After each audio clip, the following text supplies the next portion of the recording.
Texans are the only team having rookie minicamp today. More than half the league starts theirs tomorrow. Houston quarterback C.J. Stroud was out there today, handing the ball off to newly signed running back David Montgomery. Came over in a trade with the Lions, in which the Texans sent guard Juice Scruggs and 2 draft picks to Detroit. Montgomery ranks 8th in the league in rushing touchdowns over the last 3 years.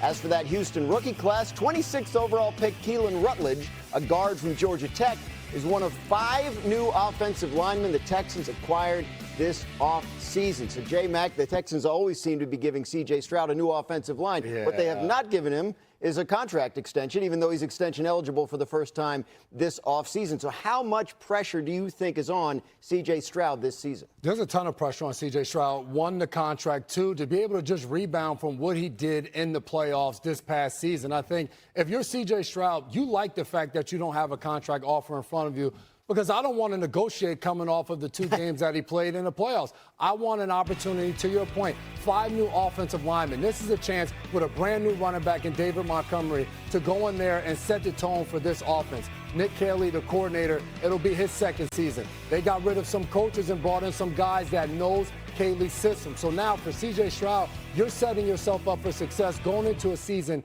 healthy with an opportunity to prove that you're one of the best quarterbacks in the NFL. Now you're negotiating from that standpoint. So, yes, it's a ton of pressure, but it's also a runway to be able to get the bag and get paid. To your point, J-Mac, C.J. Stroud has done exactly what you're talking about. He's played well under pressure. So I would say in this scenario, we can expect the better version of C.J. Stroud. Look, he came in as a rookie and he broke records. He had us in awe to see a young player play at the level that he played. Down season the year after that, but then had a bump a year ago. The reality is they've been in the playoffs every year he's there. Between him and Will Allen, they have turned the franchise around. And from a franchise perspective, it is only going to get more expensive because he is a above average quarterback, and we've seen a lot worse quarterbacks get that extension. So to your point, maybe that's a price they're willing to pay when C.J. Stroud comes out and has a career year. But if I'm the franchise, I work to get this deal done now because he's going to be our quarterback for the foreseeable future. Yeah, that's what I had said a lot. You know, what Hawk said before, where it's like you should want to be able to kind of get this deal locked up right now because pretty much regardless, he's going to be your quarterback of the future. You're too good of a team, too great of a defense, like you're right there. Right, we know that, right? They're right there in terms of being able to actually truly contend for a Super Bowl. They've proven that over the last few years that they're right there. And if you want to say, oh, well, C.J. Stroud's holding them back. That's why they can't get any more. You're not in a position to just magically get a ready-made quarterback right now. You'd have to be doing the whole game of like, okay, we're going to draft a rookie, and then hopefully, and it's just like you have too good of a team to have to do that. You know, unless another quarterback just falls in your lap, it just doesn't seem like it's going to happen. And it's one thing if football was a little bit different, with a little bit more different mobility, especially with quarterbacks, where it was like, well, they know Josh Allen's about to be a free agent, and they can make a kind of like in basketball when like random players are suddenly free agents, and you can bring like, you know, some pretty big players to over this city now, to this team. That's not obviously the case in football necessarily. So, it's just like if you had a sense that one of these other quarterbacks was truly available, then it's like, okay, then I could understand. But that's not the case. Also, not to mention, even if you find yourself like and I'm looking at the more worst case scenarios of like, you know, what you could do. The Los Angeles Rams or something. How they traded with the Detroit Lions, Jared Goff, Stafford. You would even be able to find yourself in a situation maybe even similar to that where it's just like, okay, let's say Joe Burrow becomes available. Or maybe even like a Josh Allen, which again, I'm not saying obviously Joe Burrow would be more likely than a Josh Allen. But even then, if you take care of C.J. Stroud right now and get him on a cheaper deal and like in a couple years when like maybe you're willing to make a move like that or another team is willing to make that, it would be almost kind of like a similar situation. So, it would still be doable. And honestly, I had this take before with a couple years ago, with Jordan Love when he got signed, and I was just like, it's a no-brainer because without a shadow of a doubt. 'Cause people were trying to debate, well, we've only seen him for I think it was 13 games or something. They're like, we've only seen him for 13 games. Do we really want to give him all this money now? We should wait. And it's like, no, because he's going to be your quarterback. He's going to be your quarterback. Pay him now when it's going to be technically the cheapest as it is. And even if he struggles next year, let's say he ends up really struggling next year, you still know you're going to give him another year after that. You're not going to go, well, he struggled for 1 year. Now we're cutting bait. You still know. So, worst case scenario, sure, you get burned for a season or something. And it's okay.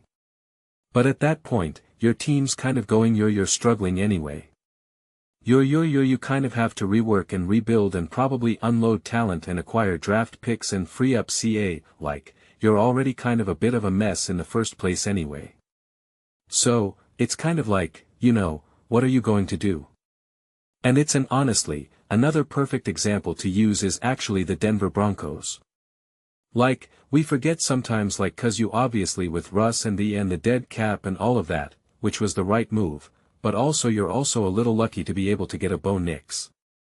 You're very fortunate to have Bo Nix even, to be in a position to draft Bo Nix because you could have easily had a couple drafts later, a couple of spots later, and then not got a Bo Nix. Or maybe you go out and Bo Nix gets drafted and so now you take J.J. McCarthy and now maybe a J.J. McCarthy ends up being a true bust. I'm still open that he's not going to but let's just say he does. He ends up just being a bona fide bust and it just never works out for him. It's okay, well now you did that and you did that. So it's always a little bit of a messy situation when you're doing that path even if it works out for you. So it's just the way how I look at it is unless you're really questioning of whether or not he's going to be your quarterback next season, I just don't see it. And by next season I don't mean this coming season. I mean the season after that.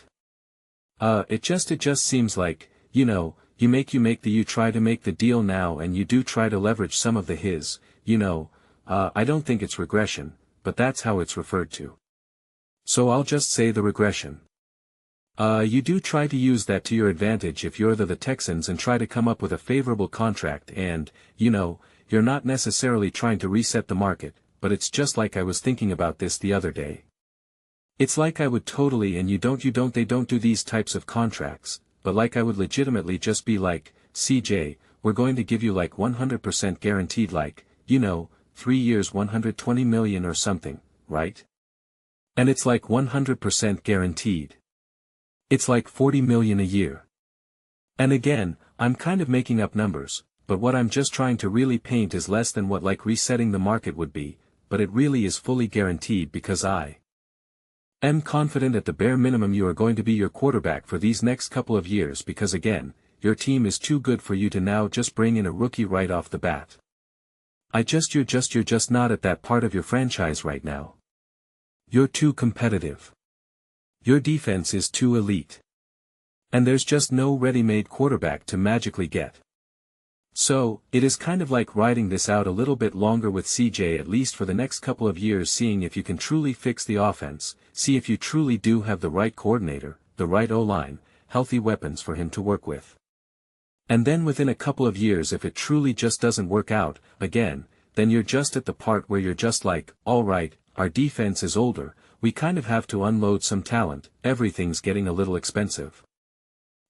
You find yourself in a rebuild situation that, if CJ Stroud is a legitimate bona fide quarterback for you for the future and a franchise quarterback, well, then you're not in that situation.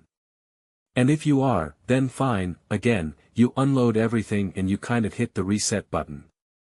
So, I'd rather take that gamble of trying to get the contract taken care of right now because I am betting on CJ being our true quarterback of the future and then that only puts us in an even it's pretty much the opposite of what I said in the worst case scenario because now you're in the best Possible situation where you have your franchise quarterback locked up for a for pretty great deal to work with. So, that's how I would look at it more than anything.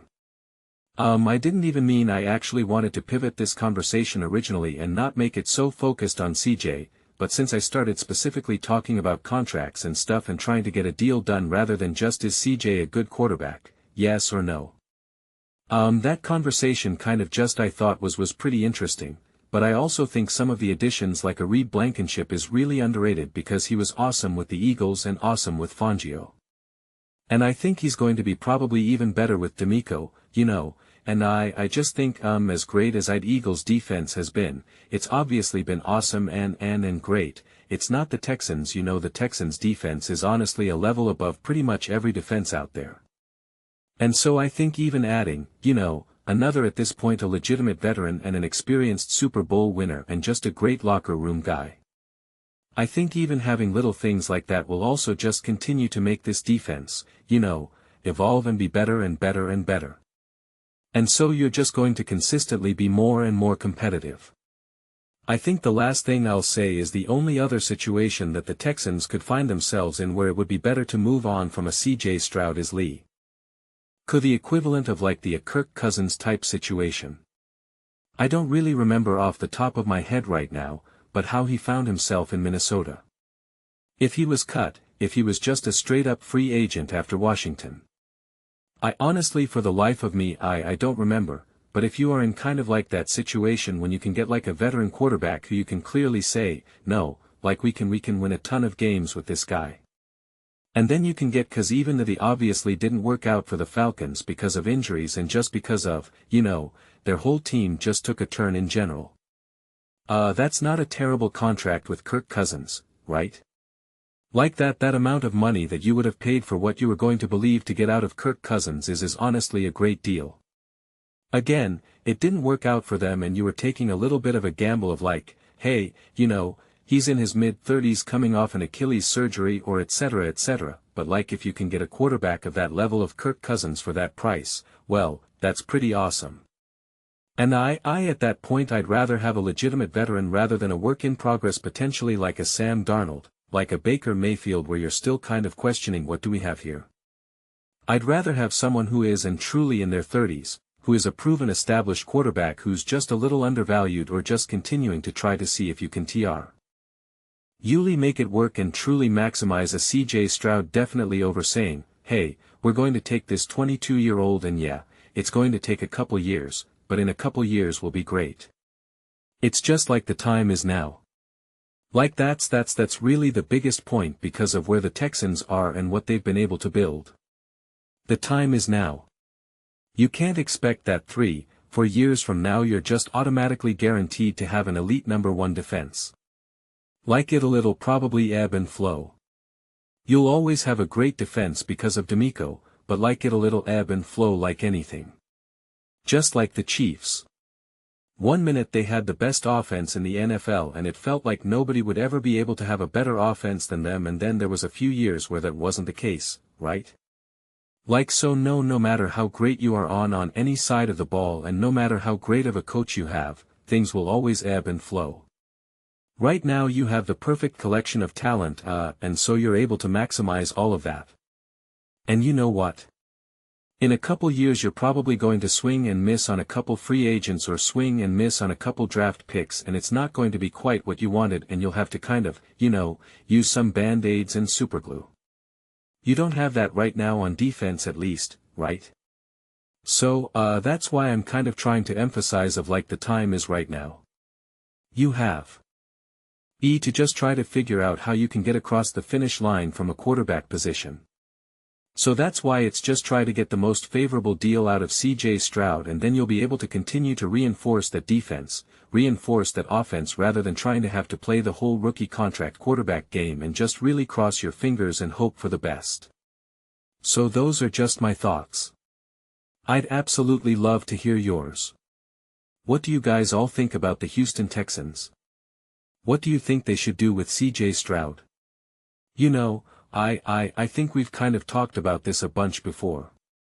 So trying to not like rehash the exact same thing, but like if you could get CJ I think maybe like a more interesting question right now would be is like if you could get CJ for a more team-friendly deal right now, would you commit to CJ for like 3 years again? These are obviously made up 3 years $45 million or something like that, or 4 years, cause usually a lot of times it's like 4 years or 3 years plus a option.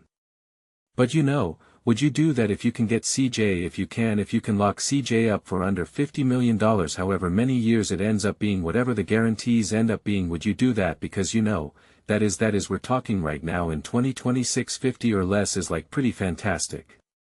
So would you do that, or are you open to saying no, we're going to maybe draft another quarterback or something, or try to make some sort of aggressive trade with It's like who's real, what's actually realistic. Technically, I know I was ending this clip of like technically Jalen Hurts and the Eagles, like say what you will about Jalen, but if you build a good enough team, he's clearly good enough to get you to a Super Bowl and win a Super Bowl. And so it's like maybe if things don't work out in Philly this coming season, and a lot of people are saying they're going to want to move on from Jalen, like technically that then Jalen Hurts would be an option. And it's like again, if you obviously build a good enough team, then you can win with someone like a Jalen, so it's like technically that would be an option too, but I don't know. Let me know your thoughts. I read every single comment, whether you agree with me or disagree with me. Either way, let's get into some discussions. Let's get into some fights, but ultimately let's just have some fun. Please do consider subscribing. We're building an amazing community here. I absolutely love to see you part of it. I want to build something that we all generally feel connected to, something that we're really excited to be part of. I think we're well on our way to doing it. Please don't forget to give this video a thumbs up, as it really does help the visibility and the algorithm. Thank you so much. See you next time.